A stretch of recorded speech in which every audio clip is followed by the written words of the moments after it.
Quran-ı Kərim bəşəriyyətə Tanrının, Allahın eşq məktubudur.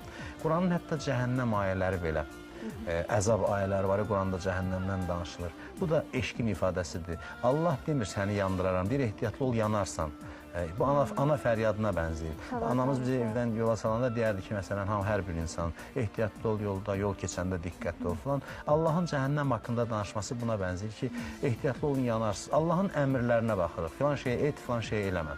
Araşdırdıqda görürük ki, bunun da arxasında sevgi dayanır. Allah bizi sevdiyindən xeyir işlərə dəvət edir. Allah bizi sevdiyindən nələrisə bizə qadağan edir. Qadağalarda eşqi tapmaq, qadağalarda sevgini tapmaq. Biz ancaq Allaha nə zaman şükür edirik? Bizə nəsə verdikdə. Nəsə bugün qazandıqsa deyirik şükür Allaha. Amma Allaha o zaman da təşəkkür etmək ki, nə yaxşı ki, mənə filan şeyi qadağan etmirsən, deməli mənə dəyər verirsən. Varlıq aləminin sevgidən başqa bir izahı yoxdur, şərhi yoxdur, təfsiri, yozumu yoxdur. Varlıq bir filosofun deyimi ilə desək, eşq partlayışıdır. Allahın eşqi o qədər şiddətlidir ki, onun partlayışı nəticəsində yaradılış başlandı. Və bu sevgi insanı hər an əhatə edir. Təvəkkül insanın qəlbində, bax, bizə bir nəfər deyir ki, sən get, arxayın ol, mən sənin işini düzəldəcəm.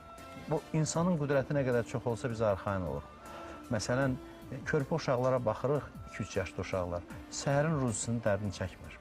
Onlar düşünür ki, ata-anam var, qazanıb gətirəcək. Bir arif adamlardan biri dedi ki, bizim Allaha inanmamız o körpənin öz valideynlərinin gücünə inandığı qədər olsaydı, biz heç nədən əziyyət çəkməzdik, narahat olmazdı. İnsan bilsə ki, Allah var və onun yanındadır, ona köməkçidir. Allahın belə deyək, insanla qəsdi yoxdur. Allah bütün qüdrətini insanın ixtiyarında buraxıb və bu niyyətlə iş dalınca gedərsə onun çətinlikləri həll olunar və birdən həll olunmazsa əgər, insan yenə də ruhdan düşmür. Çünki əgər Allahın bir şeyə gücü çatırsa, bax ki, xüsusiyyət, Allah məni sevir, məni məndən çox sevir və bu işi görməyə gücü çatır və etmirsə, deməli orada nəsə ziyan var, zərər var. Bax, onunla insan razılıq məqamına çatır ki, insan düşünür ki, əgər Allahın qüdrətinin qarşısında heç nə dayana bilməz. Mənim bir çətinliyim var, tutaq ki, Allahın onu həll etməsi çox asandır. Quranda Allah buyurur ki, Allah hər şeyə qadirdir. Və digər tərəfdən, qüdrət olsaydı, sevgi olmasaydı, biz tərəddüdə düşərdik. Həmin Allah məni sevir də.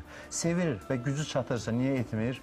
Etmir, deməli, məsləhətim deyil. Deməli, orada mənim üçün bir zərər var. Bax, bunun nəticəsində də razılıq xüsusiyyəti yaranır və belə insanlar pozitiv insanlardır. Heç zaman bədbinliyə qapılmır.